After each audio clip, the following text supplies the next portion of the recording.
Clark the Shark, written by Bruce Hale, illustrated by Guy Francis.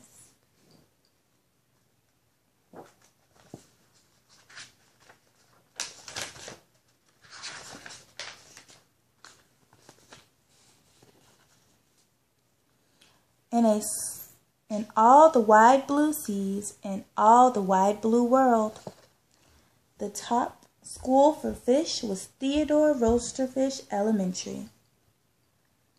And all of the fish at Theodore Roasterfish, the biggest and the strongest was Clark the Shark.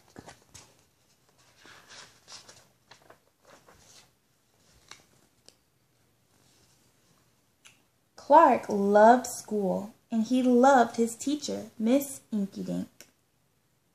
He loved to play upsy-downsy and spin-a-me-jig with his friends. Clark loved his life.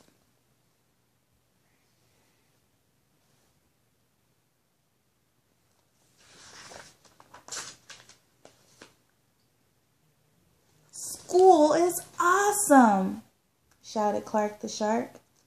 Less shouting, more reading, said Miss Inkydink.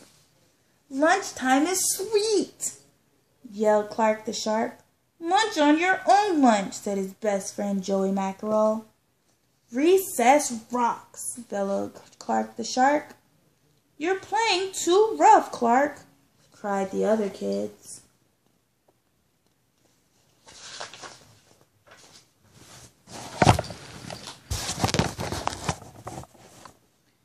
Yes, Clark loved his life with all of his sharky heart, but he loved everything way too much.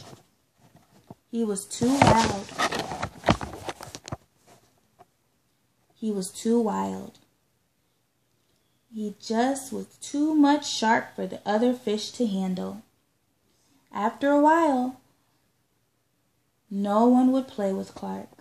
No one ate lunch with him. No one sat with him at circle time.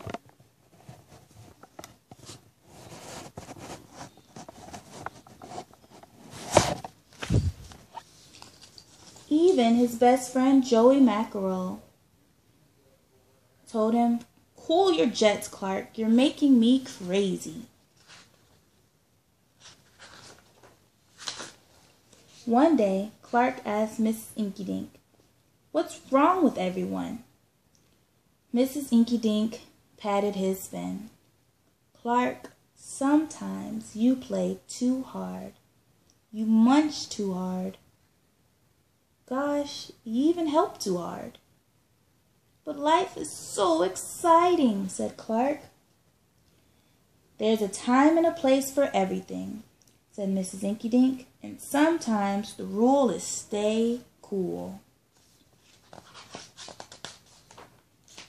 At recess, Clark tried to stay cool, but he pushed the swing way too much. Zing! "Sorry," said Clark. "I forgot." "Yikes!" cried Joey Mackerel. At lunch, Clark tried to stay cool, but everything smelled so good that he munched a bunch of lunches. "Sorry," said Clark. "I forgot." "We're starving," said his friends. In class, Clark tried to stay cool, but a good book got him all shook up. "Now, Clark," said Miss Inkydink, "this isn't the time or the place. Tell me what's the rule." "Stay cool," said Clark. "Hey, that rhymes," he cried. Then Clark got a big idea in his sharky head. Maybe if I make a rhyme, I'll remember every time. The next day, he put his plan to work. In class, when lessons got exciting, Clark wanted to bounce up out of his seat.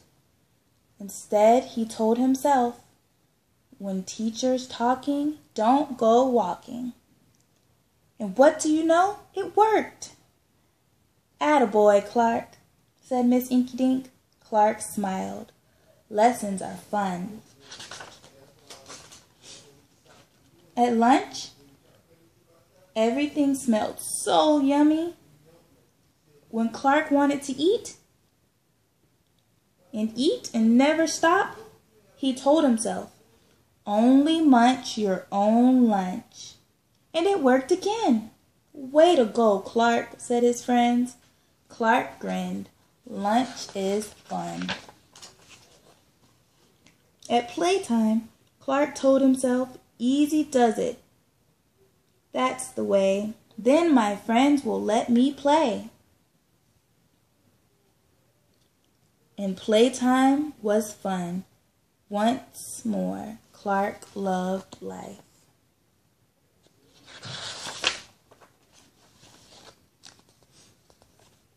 But then a shadow fell across the playground. A ginormous shadow with tentacles galore. "It's a new kid, and he looks scary," cried Joey Mackerel. "Swim for your lives!" The squid squashed the slide, and it snapped off the swings. "Oops, my bad," said the new kid. "Wait," said Clark. "He just wants to play. Let's find a way." And he swam at the new kid with all his might. Clark played harder than he ever had before. Upsy-downsy and spinny-majig. Why, he even made up a new game. Tail-wumpalumpus. "Wow, that was fun," said the new kid breathlessly, and he settled down. "If you want to come to school, you've got to stay cool," said Clark. "That's right, Clark," said Miss Inkydink.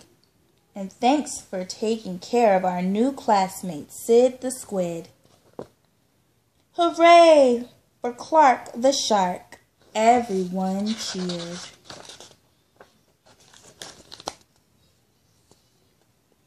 That night, Clark's mother asked, "What did you learn at school, dear?" "There's a time and a place for everything," Clark said. "Sometimes you stay cool. But sometimes a shark's gotta do what a shark's gotta do." The end.